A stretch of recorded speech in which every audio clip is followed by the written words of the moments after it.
Hello everyone, कैसे हैं आप सब। और आपका बहुत बहुत स्वागत है हमारे इस यूट्यूब चैनल, इसका नाम है जाबिश फिजिक्स। तो आज हम लोग क्लास 11 में चैप्टर 3 में स्टडी करने वाले हैं इक्वेशन ऑफ मोशन के डेरिवेशन का यूजिंग कैलकुलस मेथड। ठीक है, इससे प्रीवियस लेक्चर्स में भी हम लोगों ने इक्वेशन ऑफ मोशन को समझा था और इसे डिराइव किया था मैथमेटिकली, जनरल मैथमेटिक्स का यूज करके। और उससे प्रीवियस लेक्चर्स में हम लोगों ने एक्सेलरेशन और वेलोसिटी, यूनिफॉर्म वेलोसिटी, इन सब चीज़ों को डिस्कस करा है। तो अगर आपने इन सारे लेक्चर्स को नहीं देखा है तो इन सारे लेक्चर्स का एक कंप्लीट प्लेलिस्ट बना है जिसका लिंक आपको डिस्क्रिप्शन बॉक्स में मिल जाएगा या फिर यहाँ आई बटन पर मिल जाएगा, तो आप जाकर देख सकते हैं। चलिए शुरू करते हैं हमारा डेरिवेशन में सबसे पहले देखें यहाँ पर v is equal to u plus a t, इसे हम लोग वेलोसिटी टाइम रिलेशन कहते हैं। वेलोसिटी टाइम के रिलेशन को सबसे पहले हम लोग है ना डिराइव करेंगे। उसके बाद displacement time relation is equal to u t plus half a t square, और velocity displacement relation is equal to v square is equal to u square plus 2s। तो सबसे पहले हम लोग v is equal to u plus a t को derive करते हैं। ठीक है, डेरिवेशन में सबसे पहले हमारा पहले नंबर पे है v is equal to u plus a t. अब एक चीज़ देखें कि जब मैंने आपको कैलकुलस पढ़ाया था, डिफरेंशिएशन पढ़ाया था और इंटीग्रेशन पढ़ाया था, तो उसमें ये कहा था कि ये जो आपका यूज़ है, ठीक है, डिफरेंशिएशन और इंटीग्रेशन का जो यूज़ है फिजिक्स में, ये एक्चुअली ये है कि जब कहीं पर भी एक्सेलरेशन, जब आप वेलोसिटी को, ठीक है, वी नो डैट जब आप वेलोसिटी को क्या करेंगे, वी नो डैट जब आप वेलोसिटी को डिफरेंशिएट करेंगे टाइम के रिस्पेक्ट में, तो आपको कौन सी चीज़ मिलेगी, तो एक्सेलरेशन मिलेगी। जब आप एक्सेलरेशन निकालना है तो आपको वेलोसिटी को डिफरेंशिएट कर देना है टाइम के रिस्पेक्ट में। अब इसी के आगे काम हम लोग शुरू कर देते हैं। क्रॉस मल्टीप्लाई करेंगे तो a d t is equal to d v. ठीक है, अगर हम लिखें तो d v is equal to लिख सकते हैं ए डी टी। अब इतना आने के बाद हम क्या करेंगे, दोनों तरफ इंटीग्रेट कर देंगे। Integrating both side we get, integrating both side we get, क्या मिलेगा हमें, देखिए दोनों तरफ हमने इंटीग्रेशन कर दिया ए डी टी, लेकिन साथ में यहाँ देखें तो यहाँ डी वी के पास डी वी को इंटीग्रेट करना और यहाँ ए डी टी को इंटीग्रेट करना, तो यहाँ पर हम इसका लिमिट भी डालेंगे। वेलोसिटी हो जाएगा इनिशियल वेलोसिटी से फाइनल वेलोसिटी तक, और डी टी हो जाएगा 0 टाइम से लेके t टाइम तक। तो जैसे dx का इंटीग्रेशन x होता है, उसी तरह dv का इंटीग्रेशन v हो जाएगा, और इसका लिमिट लिख देंगे u से v। a कांस्टेंट है, एक्सेलरेशन कांस्टेंट होती है, इस वजह से एक्सेलरेशन को बाहर निकालेंगे और आ जाएगा dt का इंटीग्रेशन 0 टाइम से लेकर t टाइम तक। फिर अब इंटीग्रेशन का ये नियम होता है कि आप इसमें अपर लिमिट रखें और घटा दें लोअर लिमिट से। तो अपर लिमिट v है और घटा दिए lower limit u is equal to a, और dt का इंटीग्रेशन क्या हो जाएगा, t हो जाएगा। ठीक है, तो 0 से t।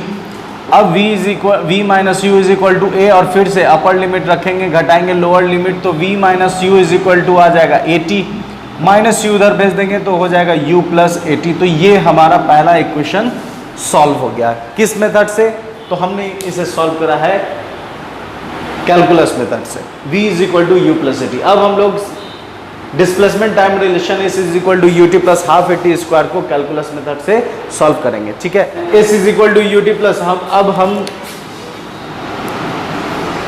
S is equal to u t plus half a t square.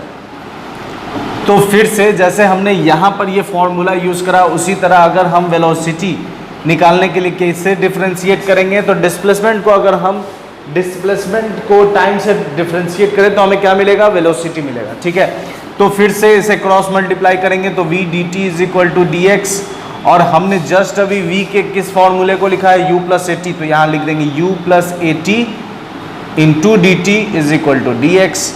उसके बाद क्रॉस मल्टीप्लाई कर देंगे तो डी एक्स इज इक्वल, दोनों का साइड चेंज कर देते हैं और इसे मल्टीप्लाई कर देते, तो ये आ जाएगा u D t plus a t d t. अब इतना के बाद क्या करेंगे, हम लोग दोनों तरफ इंटीग्रेट कर देंगे, इंटीग्रेशन। ठीक है, इंटीग्रेटिंग बोथ साइड, दोनों तरफ हम क्या कर रहे हैं, इंटीग्रेट कर रहे हैं।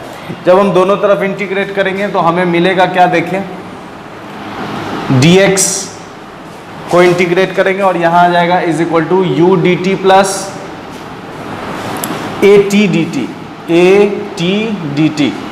अब लिमिट लिखना ज़रूरी है। यहाँ पर देखिए 0 ओरिजिन से लेकर कुछ डिस्प्लेसमेंट होगा x, यहाँ टाइम है तो 0 टाइम से लेके t टाइम तक, और यहाँ भी टाइम है तो 0 टाइम से लेके t टाइम तक। अब इंटीग्रेशन का नियम ये कहता है dx का इंटीग्रेशन x हो जाएगा, और इसमें लिख देंगे लोअर लिमिट से upper limit u dt, u बाहर हो जाएगा, और सिर्फ किसका डिफरेंशिएशन करेंगे, सॉरी इंटीग्रेशन करेंगे dt का, तो 0 से लेके t टाइम तक, प्लस इसमें से एक्सेलरेशन बाहर हो जाएगा और t dt, और 0 से लेके t तक।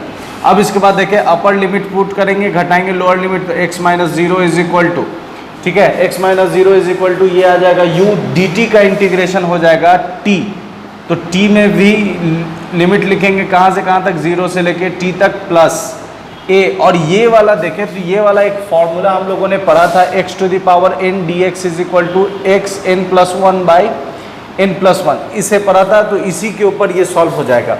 ये हो जाएगा t to the power 2 by 2, और लिमिट लिख देंगे 0 से t तक। तो जब आप x माइनस 0 एक्चुअली में x ही होगा, और x क्या है, डिस्प्लेसमेंट है, तो डिस्प्लेसमेंट के लिए हम लोग जो सिंबल यूज करते हैं वो क्या होता है, s, ठीक है, s is equal to u t plus, इसे भी सॉल्व करेंगे तो मिलेगा हाफ at स्क्वायर।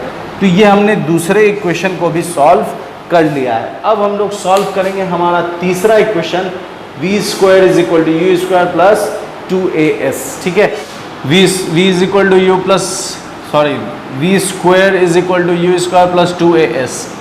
इसके लिए देखिए हम लोग क्या काम करते हैं, हम लोगों को फिर से पता है dA is equal to dv upon dt। अब यहाँ पर एक छोटा सा काम ये करना है कि हम काम ये करेंगे कि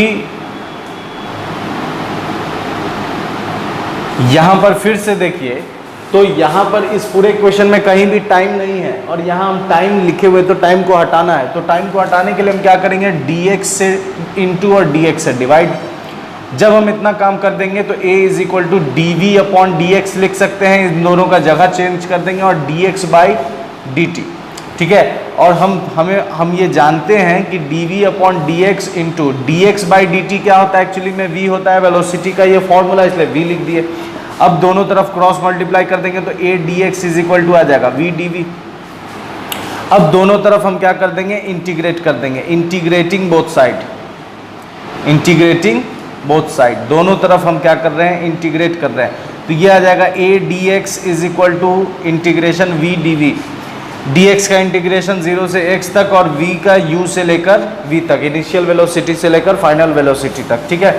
अब यहाँ पर देखें तो a कांस्टेंट होता है, a बाहर हो जाएगा, तो a और सिर्फ किसका इंटीग्रेशन dx का 0 से लेके x तक इज इक्वल टू, और ये हो जाएगा v dv। तो ये फिर से देखें इस वाले फॉर्मूला पर आ जाएगा x to the power n dx, तो ये होता है x to the power n plus 1 by n plus 1, इस वाले फॉर्मूला पर आ जाएगा, तो ये हो जाएगा v स्क्वायर, ठीक है, v प्लस 1 बाई 1 प्लस 1, और यहाँ से लेकर कहाँ, u से लेकर v तक, ये इस वाले फॉर्मूला पर टूट जाएगा, ठीक है।